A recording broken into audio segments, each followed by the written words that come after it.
Media, जब भी social media खोलते हैं, कोई भी वीडियो देखते हैं, उससे पहले एक ऐड आती है, खास करके ड्रीम11 की बात करें, ये क्या है? सट्टा मार्केट है, सट्टा मार्केट है, प्योर सट्टा मार्केट है। ये अनलीगल है या सही ट्रिलियन की इकोनॉमी बनने वाला है, इसमें क्या इफेक्ट काम करता है, क्या होता है? सर ये इनका प्रोजेक्शन है कि 5 ट्रिलियन की इकोनॉमी बन जाएगी, लेकिन ज़रूरी नहीं होता बनेगी। हमारे स्टडी ये कहती है कि 5 ट्रिलियन की नहीं बनेगी, लेकिन ऊपर तो जाएगी, 5 ट्रिलियन तक जाएगी, इसमें डाउट है। मतलब 5 ट्रिलियन तक नहीं जाएगी, इसमें डाउट है, नहीं जा पाएगी। 5 ट्रिलियन तक जाने का बहुत बड़ा डाउट है, क्योंकि सर 5 ट्रिलियन बोलना ईजी है, अभी से कंपेयर बोलने में एक अच्छा शब्द लगता है, वो तो उनको तो वोट चाहिए ना बेसिकली। नमस्कार, आप ई समाचार देखना शुरू कर चुके हैं और मैं हूं एल डी स्वामी, और मेरे साथ आज बातचीत के लिए वो ऐलनाबाद का पहला लड़का है जिसने एक नया इतिहास बनाया है, और वो इतिहास क्या बनाया है वो भी जानेंगे। पहले मैं परिचय करवा देता हूँ। मेरे साथ हिमांशु धानुका है जो कि ऐलनाबाद के हैं, और ये जो है हिमांशु अपनी जो है प्राथमिक से लेकर हायर एजुकेशन जो है वो सतलुज स्कूल ऐलनाबाद से उन्होंने की है, और ऐलनाबाद के इस नौजवान ने जो है एक नया इतिहास बनाया जो अपने आप में एक शहरवासियों को गर्व कर देने वाला विषय है। पूरी बातचीत करेंगे, जानेंगे हिमांशु से। हिमांशु, एक नया इतिहास आपने बनाया, आपकी स्कूल की तरफ से फ़ोन आया कि लड़के ने बहुत अच्छी अचीवमेंट जो है वो हासिल की है, वो कौन सा फील्ड है और उस फील्ड के बारे में थोड़ा सा दर्शकों को विस्तार से अगर आप बताएंगे तो अच्छा लगेगा। सर मैं बताना चाहूँगा, ये छोड़ूंगा। हाँ जी, मैं बताना चाहूँगा फाइनेंस फील्ड जिसको हम जनरली आम जनता स्टॉक मार्केट से रिलेट करते हैं, स्टॉक मार्केट कि आज इसका शेयर अप जा रहा है, इसका शेयर डाउन जा रहा है, उसकी एक इन डेप्थ स्टडी होती है जिसको हम ग्लोबली फाइनेंस स्टैंडर्ड भी बोला जाता है, chartered financial analyst, short form बोलते हैं CFA। जैसे हम CA करते हैं वैसे ये CFA है। CA is basically from the auditing and taxation point of view. CFA is completely global finance, जिसमें हम कंप्लीट स्टडी करते हैं, कंपनीज पे रिसर्च करते हैं कि इनके फ्यूचर में प्रोजेक्शंस क्या होने वाले हैं, फ्यूचर में कंपनी कैसे परफॉर्म करेगी, मार्केट में उसका क्या रिस्पॉन्स होगा, मार्केट जो इकोनॉमी अपनी मूव कर रही है उससे मार्केट्स कैसे मूव करती है, शेयर मार्केट वो कैसे मूव करेगी। चलिए इसके बारे में विस्तार से बात करेंगे। पहला अपना जो डिटेल परिचय है और अपनी पढ़ाई के बारे में थोड़ा बताएं। मैं हिमांशु धानुका हूँ, ऐलनाबाद से हूँ।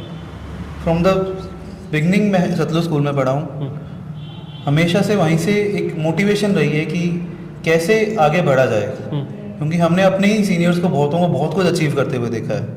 एक सीए की बाढ़ आ गई थी सतलुज स्कूल की वजह से, काफ़ी सीए बने सतलुज स्कूल। मैं भी खुद सीए हूँ सर पहले। अच्छा, उनमें से भी आप एक? उनमें से मैं एक हूँ। ठीक है। मैंने पहले सीए की, फिर MBA इन फाइनेंस किया, फिर मैं CFA में आया, क्योंकि सीए के टच आने से एक चीज़ होती है कि आपके इतने ऑप्शंस खुल जाते हैं नॉलेज वाइज कि आप किसी भी फील्ड में एंटर कर सकते हो। लोग कहते हैं कि सीए सिर्फ और सिर्फ ऑडिट टैक्सेशन के लिए है, ऐसा नहीं है। आप उसके अंदर एंटर करोगे, आपको इतने ऑप्शंस मिलेंगे, इतनी आपको चीज़ें का नॉलेज होती है कि आप फर्दर आपके उसके ऊपर एम्फेसाइज कर सकते हो। जैसे मैंने किया, फाइनेंस में जाके किया, मेरे को भी सीए में ही आके पता लगा था कि फाइनेंस होता क्या है। बट हाँ, ये बात आपने सच बोली है कि सतलुज स्कूल में एक सीए की बाढ़ आई थी, और मेरी बहुत से रिलेटिव्स हैं जो सतलुज स्कूल से ही पढ़े, और वो सब के सब सीए हैं आज के टाइम में। मतलब CFA क्या है, कहाँ इसका एग्ज़ाम होता है, कौन जो है वो इसका एग्ज़ाम करवाते हैं, क्या संस्था है, ये क्या इंस्टीट्यूट होता है? CFA USA से कंडक्ट होता है, मतलब इंडिया का नहीं है ये? इंडिया का नहीं है, लेकिन ये 180 कंट्रीज में वैलिड है, इसीलिए इसको ग्लोबल डिग्री बोला जाता है फाइनेंस की। इसमें सारी की सारी थोड़ा कॉस्टली है, नो डाउट CA से कंपेयर किया जाए, क्योंकि इसकी एग्जामिनेशन फीस हमेशा डॉलर्स में पे करनी पड़ती है हमें, तो it will cost around 1 lakh in Indian currency. एक एग्जाम की जो फीस है वो 1 लाख रुपए, अगर आप क्लियर नहीं कर पाते तो आपको वो 1 लाख रुपए दोबारा देना पड़ता है। रिटर्न भी नहीं होता? हाँ जी, रिटर्न भी नहीं होता है, कंप्यूटर बेस्ड एग्जामिनेशन होती है सारी। इंडिया के अंदर इसकी 17 to 18 सेंटर्स हैं, अभी और सेंटर्स बन रहे हैं, एग्जामिनेशन सेंटर्स। मैंने हमेशा जयपुर दिए, क्योंकि अपने ऐलनाबाद से नियर बाय 2 ही सेंटर आते हैं, जयपुर और दिल्ली। अब चंडीगढ़ भी शायद बन गया है, मैंने हमेशा जयपुर जाके पेपर दिए हैं इसके। बट इसकी कोस्ट इतनी हाई है, लेकिन इसका पासिंग रिजल्ट इसी रीज़न से हाई है क्योंकि इसकी कोस्ट हाई है। क्योंकि जो एंटर करता है वो ये सोच समझ के करता है कि सेकंड चांस हमारे पास नहीं है। अब CA में हमारे पास होता है कि पोस्ट कम होने के वजह से हम सोचते हैं कि कोई बात नहीं, अगर रह भी गए तो हम दोबारा अपीयर कर लेंगे। CFA में बंदा ये सोच ही नहीं सकता। स्टूडेंट अगर ये नहीं सोच सकता कि मैं इसको दोबारा अटेम्प्ट करूंगा। फील्ड कैसा है ये, बोरिंग है, इंटरेस्टिंग है, क्या इंटरेस्टिंग है? बहुत इंटरेस्टिंग है। मेरे को लिटरली मेरे को बहुत इंटरेस्टिंग लगा, क्योंकि फाइनेंस एक ऐसा वाला कहते हैं कि समुद्र टाइप है कि आप उसको कितना ही तैर लो वो खत्म नहीं होगा, मज़ा आता है। मेरे को बहुत लिटरली मज़ा आया था। अब देखो बाकी सब हर स्टूडेंट के अपना इंटरेस्ट होता है, किस तरह के वो कंसर्न में पढ़ना चाहते हैं। मेरे को इंटरेस्टिंग लगा इसलिए मैंने इसमें इन डेप्थ स्टडी किया है। सीए जैसे नॉर्मली ऑडिट और टैक्स का रिलेट करता है, लेकिन सीएफए क्या काम करता है?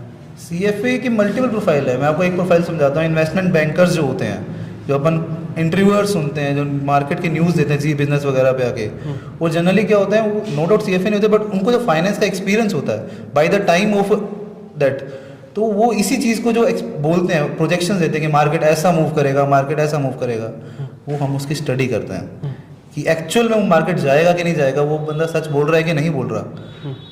हिमांशु भाई, लोग जो है इस पे तुक्का पे ज़्यादा भरोसा करते हैं कि ये भी ऊपर जा रहा है, सट्टा लाइक सट्टा, मतलब नॉर्मली जो लोग हैं मार्केट के शेयर को, इन्वेस्टमेंट को, इनको जो सट्टा की तरह देखते हैं, तो उसको किस तरह से देखना चाहिए? क्या कोई इसके लिए कोई अलग मैसेज आप देना चाहिए? वो एकदम गलत सोचते हैं, एकदम गलत। मैं आपको एक चीज़ बताता हूँ, मार्केट में दो ही बंदे सक्सेसफुल होते हैं, या तो जो पढ़ के आया या फिर लॉस खा खा के उसने सीखा है। ठीक है। जो रिटेलर्स की अपनी भारत में सबसे बड़ी दिक्कत क्या है, 10 दिन से ऊपर जा रहा है स्टॉक, इसको परचेज कर लेते हैं, ये तो डेफिनेटली ऊपर ही ऊपर जाएगा, ज़रूरी नहीं होता। जैसे आज के टाइम में गोल्ड ऊपर जा रहा है, गोल्ड ऊपर जा रहा है, ज़रूरी नहीं है ऊपर जाएगा, लेकिन हमारी प्रोजेक्शन से कहते हैं अभी थोड़ा ऊपर और जाएगा। लेकिन मार्केट में ये इसलिए फुल हुआ है क्योंकि चाइना इसको परचेज कर रहा है, और वो भी बल्क में परचेज कर रहा है। ये तो अपने को जब न्यूज़ में दिख रहा है वो नहीं एक्चुअल उससे बड़ी क्वांटिटी परचेज हो रही है बैक एंड पे, ये इसलिए अप जा रहा है, ये और कोई रीज़न नहीं है इसका अप जाने का। लेकिन ये किसी भी टाइम फ्रंट भी तो हो सकता है, अगेंस्ट भी तो हो सकता है, डिमांड बंद कर दें मान लो तो वो एकदम से नीचे भी तो आएगा। अब यही चीज़ रिटेलर्स नहीं समझते, अब वहीं तो दिक्कत होती है। रिटेलर को लगता है कि यार बढ़ रहा है, ले लेते हैं, और बढ़ेगा फिर बेच देंगे, ऐसा नहीं होता। वो जब तक बेचने की सोचते हैं उतने में गिर जाता है। उनको नॉर्मल जो आम लैंग्वेज में, बॉलीवुड की लैंग्वेज में क्या मंदोड़िया तेजोड़िया ऐसा कुछ बोलते हैं, उसको क्या बोलते हैं उसको? तो मेरे को भी नहीं पता। देखो हमारे को वो हमारी पढ़ाई में उसको कहते हैं स्पेकुलेटर, तो सट्टेबाज होता है, सट्टा मारते हैं कि हाँ ये ऊपर जाएगा तो डेफिनेटली जाएगा ही जाएगा। हम बोल रहे हैं, एक तो ये होता है कि टिप आती है, बेसिकली टिप वर्ड बहुत फेमस होता है मार्केट में। टिप आई है, ये ऊपर जाएगा स्टॉक, परचेज कर लिया जाए इसको। कभी परचेज मत कीजिएगा उस स्टॉक को, मैं डेफिनेटली बता रहा हूँ। 100 में से एक टिप सच होती है। अब 100 में आपने लगा दिया तो आपका नुकसान 99 में होगा, एक ही सच होगा वो। जैसे मैं आपकी बातचीत से समझ पा रहा हूँ कि वो भी एक ना तुक्का है कि वो लक बाई चांस ऊपर चला गया। टिप सारी गलत होती है। इन्वेस्टमेंट में कोई तुक्का नहीं चलता, लगाना भी नहीं चाहिए, तुक्का नहीं लगाना चाहिए कभी भी। सट्टे के हिसाब से अगर मार्केट को सोचोगे, हो सकता है आपको एक बार में प्रॉफिट आ गया, वो एक प्रॉफिट के लालच के चक्कर में आप इतना बड़ा लॉस कर सकते हो, आपको समझ भी नहीं आएगा। जितना मैं आपकी बातचीत से समझ रहा हूँ कि कोई शेयर है या कुछ और चीज़ें हैं, वो अगर ऊपर जा रही है, मतलब भाव उसके बढ़ रहे हैं, तो इसका मतलब उसके पीछे कुछ ना कुछ वजह है। उसकी स्टडी करके आप जो सीएफए का जो काम होता है वो उसकी स्टडी करता है, फिर डाउन क्यों जा रहा है, ऊपर क्यों जा रहा है, उसके पीछे की स्टडी। ये नहीं कि डाउन जा रहा है तो डाउन ही डाउन जाएगा, ऊपर जाएगा तो ऊपर ही ऊपर जाएगा। यही चीज़ें मैं सही समझ रहा हूँ? बिल्कुल सही समझ रहे हो कि हम उसी चीज़ की स्टडी कर रहे हैं कि ऊपर जा रहा है तो क्यों जा रहा है, और अगर ये नीचे जा रहा है तो किस रीजन से जा रहा है, कंपनी की मैनेजमेंट खराब है, उसे क्या चीज़ में दिक्कत चल रही है, वो स्टडी ही हमारी सीएफए के अंदर। हिमांशु, आजकल एक वर्ड और चल रहा है, खास करके भारत की बात करें तो 5 ट्रिलियन की इकोनॉमी बनने वाला है। इस पर क्या इफेक्ट काम करता है, क्या होता है? सर ये इनका प्रोजेक्शन है कि 5 ट्रिलियन की इकोनॉमी बन जाएगी, लेकिन ज़रूरी नहीं होता बनेगी। हमारे स्टडी ये कहती है कि 5 ट्रिलियन की नहीं बनेगी, लेकिन ऊपर तो जाएगी। क्योंकि इस टाइम इंडिया के अंदर जो बाहर के इन्वेस्टर्स हैं इस लेवल पे इन्वेस्ट कर रहे हैं कि डेफिनेटली इकोनॉमी ऊपर जाएगी ही जाएगी। क्योंकि भारत में इतना पैसा फ्लोट हो रहा है बाहर से कि उसका कोई अंदाज़ा नहीं है। इन्वेस्टर्स इतने आ रहे हैं, गवर्नमेंट की स्कीम्स भी नो डाउट उनको सपोर्ट कर रही है कि आओ हमारे पास पैसा लगाओ, हाँ आपको टैक्स फ्री देंगे, 5 साल तक आप पे टैक्स चार्ज नहीं करेंगे, आपको लेबर फ्री प्रोवाइड करेंगे, कुछ भी आपको लैंड लीज पे फ्री दे दी। मतलब इस तरह के इंसेंटिव गवर्नमेंट भी कर रही है। अपनी इंडिया बहुत ग्रो करने वाली है, और फाइनेंशियली इतनी ग्रो हो रही है क्योंकि आपको एक चीज़ सिंपल देखी जाता हूँ, रिटेलर्स के पहले अगर कुछ साल पहले का डाटा देखो, डीमेट अकाउंट्स कितने होते थे, आज उससे 10 टाइम्स हैं।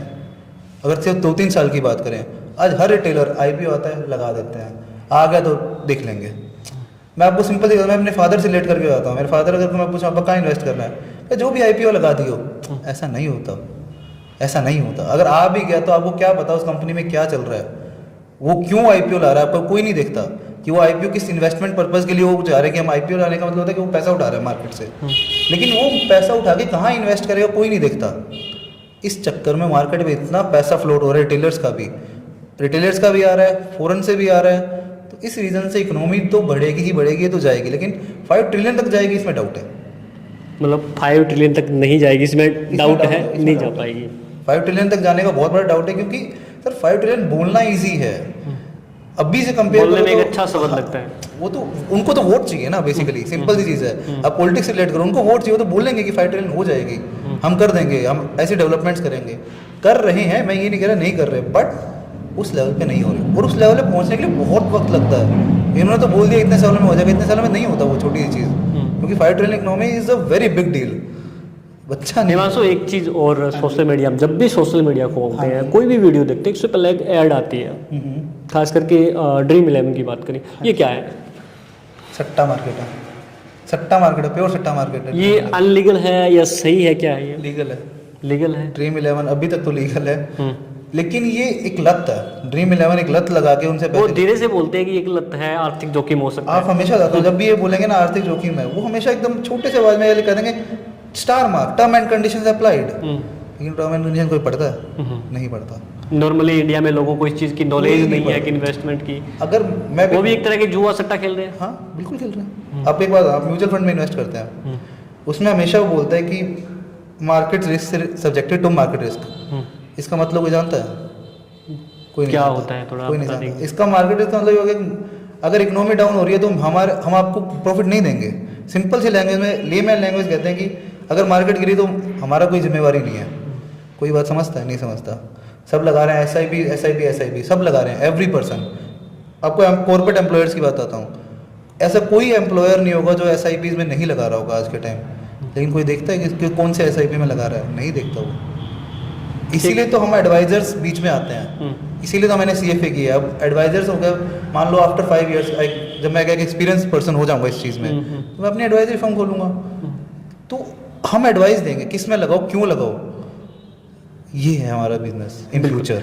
CFA का जो रोल होता है देश में, वो उन्होंने बताया। इसके अलावा आजकल जो है कम पढ़े लिखे जो नॉर्मल छोटे शहरों के लोग हैं, उनको बड़ा बरगलाया जा रहा है एडवर्टाइजमेंट के माध्यम से। ड्रीम 11 है, एविएटर नाम के कुछ करके आया था, ये मतलब सरासर इनको लत लगाने वाली बात है, कहीं नहीं ऐसा कुछ बेनिफिट वाली चीज़ें हैं नहीं उसमें। कभी किसी को सुना है आपने किसने बेनिफिट कमाया, प्रॉफिट कमाया हो? वो दिखाते हैं ना, ये इससे पूछो कि 1.5 करोड़ रुपए कमाए हैं, क्या है किसी वो? ने पूछा? किसी ने पूछा? वो तो पता नहीं। नहीं पूछते, क्योंकि ऐसा कोई होता ही नहीं है। और होगा भी तो वो कह देगा, उसको 1.5 करोड़ का प्रॉफिट बोल रहे हैं वो लोग, 15 लाख उसकी पॉकेट में डाल दे, तो कोई फोन आए तो हाँ बोल दियो। ऐसा होता है। होता है। हिमांशु ने हर चीज़ को जो है बड़ा खुलकर बताया, और मेरे को खास पर्सनली अगर बात करूँ तो बड़ी खुशी है कि जो इशू मैं काफ़ी समय से मेरे दिमाग में थे कि एविएटर हो गया, ड्रीम 11 हो गया, काफ़ी सारे युवाओं को जो है इसकी लत लग रही है और काफ़ी नुकसान भी हो रहा है। इस तरह के उदाहरण कई आए भी हैं जिनके जो है वो लाखों करोड़ों की चपत लगी है। इसके अलावा एक बड़ा इशू और भी चल रहा है देश के अंदर, OPS और NPS को लेकर भी जो है कर्मचारी लगातार सरकार का विरोध कर रहे हैं। वो जो है ओल्ड पेंशन स्कीम की व्यवस्था चाहते हैं, लेकिन गवर्नमेंट जो है उनको NPS देना चाहती है कि new pension scheme. Sir, new pension scheme जो सरकार लेके आई है, उसके अंदर क्या करते हैं कि जो DA वगैरह सर्विस के अंदर उसका कटता है, वो गवर्नमेंट जो है वो इन्वेस्ट करती है, और ये कहती है कि जब इन्वेस्ट हम जब कर रहे हैं उसका अगर प्रॉफिट होगा तो आपको ज़्यादा मिलेगा, अगर लॉस हुआ तो आपको कुछ नहीं मिलेगा। तो ये क्या है, थोड़ा समझाएं इसको। मैं समझाता हूँ सर। इसमें क्या है, गवर्नमेंट का एक तरह से तो ये इनिशिएटिव है ताकि इकोनॉमी थोड़ी बढ़े, ग्रो कर सके, क्योंकि जितना पैसा मार्केट में इन्वेस्ट होगा उतने ग्रोथ की पर्सपेक्टिव बढ़ जाते हैं। बट इसमें आम आदमी के लिए एक नुकसान ये है कि मान लो मैं गवर्नमेंट एम्प्लॉई हूँ, मैं 60 साल में रिटायर करता हूँ, मैं 20 साल की नौकरी से लेकर 40 साल की नौकरी करी मैंने, ठीक है, मेरी पेंशन की अमाउंट कटी। अब मार्केट उस टाइम पे अगर फ्लॉन्ट हो गई, नीचे गिर गई, तो मेरा पैसा तो गया ना।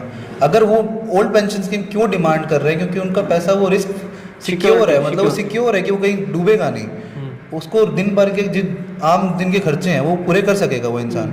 लेकिन अगर वो मार्केट पे डिपेंड हो गया तो वो एक चीज़ गलत ये है, क्योंकि 60 के बाद रिटायरमेंट में बंदा चाहता है कि मेरे को कोई चीज़ का रिस्क ना हो। सिंपल सी बात है, रोटी रोजी मेरे को रोटी रोजी दिक्कत ना आए। अगर गवर्नमेंट कह रही है उसी को इन्वेस्टमेंट करेंगे तो रिस्क पे खेल रही है ना, वो आम जनता के पेंशन के पैसे पे रिस्क लगा रही है, वो मेरे अकॉर्डिंग गलत है। ह्यूमैनिटी के पॉइंट से वो गलत है। वो गवर्नमेंट का एक पॉइंट ये है कि ग्रोथ करे, उस पॉइंट से वो सही भी है, लेकिन रिस्क में तो आ गया ना। आम आदमी तो रिस्क में आ गया कि मेरी पेंशन के पैसे हम क्यों कटवाते हैं, ताकि रिटायरमेंट की सुख सुविधा हमें मिले। लेकिन वो उस पर रिस्क पे चली गई कि मार्केट नीचे जाएगा तो गया तुम्हारा पैसा, ऊपर जाएगा तो आपको एक्स्ट्रा मिल जाएगा। मैं जितना आपकी बात को समझ पा रहा हूँ कि एम्प्लॉय को इस चीज़ का गुस्सा है, उस कर्मचारी को, कि हमारे पैसे से सट्टा नहीं खेलने देंगे आपको। यही है। करेक्ट, बिल्कुल सच कह रहे हो आप कि वो क्यों अपनी कमाई का वो पैसा अपने बचाते हैं, वो उससे सट्टा क्यों खेलो। आप खेलो, चल हमको खेलना है, लेकिन हमारे को पेंशन उतना मिनिमम बार तो लगाओ कि आपको इतना तो मिलेगा ही मिलेगा, इससे नीचे गया तो हम भुगतेंगे। एक मिनिमम बार तो सेट करो, हम उसको सीलिंग बोलते हैं हमारी भाषा में, वो लगा के दो। अगर वो लगा के दे रहे हो तो ठीक है, फिर आप खेलो, हमारी कोई जिम्मेवारी नहीं ना उसके नीचे की, ऊपर आए तो हमारा बेनिफिट है। वो होता है अच्छी स्कीम। अब इस स्कीम के अंदर वो बार नहीं लगा के दे रहे, सीलिंग नहीं लगा के दे रहे, तो दिक्कत है।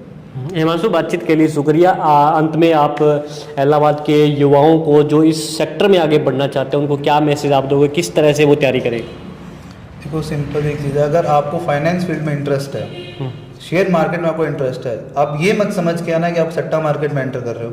आप फाइनेंस की एक ऐसी फील्ड में एंटर कर रहे हो जिसमें बहुत ज्ञान है, बहुत इंटरेस्टिंग है, बट एक चीज़ का ध्यान रखना, थोड़ा कॉस्टली है, तो थोड़ा उस हिसाब से सोच समझ के एंटर करना, क्योंकि इसमें इंटरेस्ट इतना आएगा कि आपको लगेगा कि सारा मार्केट अपना है उसके बाद, लेकिन उसके लिए मेहनत बहुत लगेगी। ईजी नहीं है, मैं ये नहीं कहता ईजी है, क्योंकि मैंने सीए भी किया है, मैंने एमबीए भी किया है, मैं ये नहीं कहता वो ईजी है, बट मज़ेदार है। ठीक। मैं एडवाइस करूँगा कि अगर किसी को फाइनेंस में इंटरेस्ट हो तो सीएफए करनी चाहिए, बिल्कुल करनी चाहिए।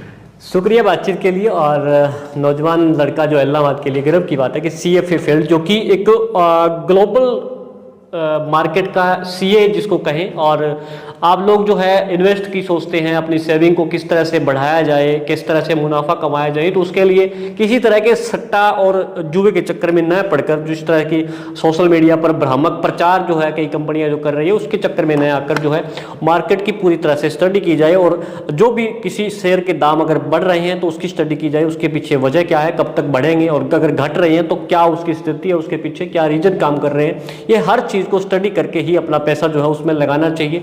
ये हिमांशु का कहना है।